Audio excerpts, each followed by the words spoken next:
কেন্দ্রীয় সরকারের সাথে যদি আলোচনায় সুফল বেরিয়ে আসে তবে আন্দোলনের কোনো প্রয়োজনীয়তা নেই। তবে যদি দাবি দেওয়া না মানা হয় তাহলে আন্দোলনের পথে হাঁটবে তিপ্রামথা দল।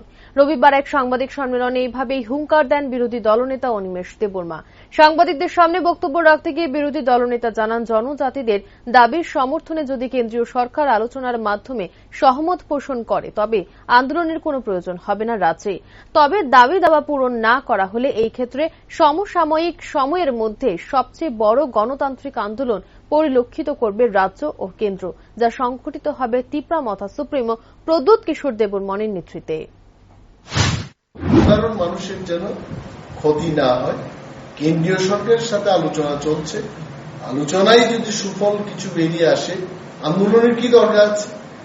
আজ যদি কেন্দ্রীয় সরকার আমাদের দাবি দাবার উপর কোন সুস্থ বিচার না করবে তবে আন্দোলন হবে। We are very clear.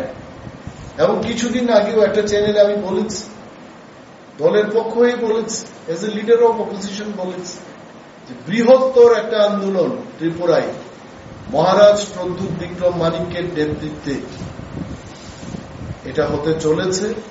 আপনারা যেমন আস্থা বলে বিশাল জনসমাবেশ দেখেছেন তিপ্রামথার, এবং ইহকালে এই ধরনের আন্দোলন, গণতান্ত্রিক আন্দোলন ত্রিপুরার বুকে কেউ করে নাই এবং আমরা এটা করব।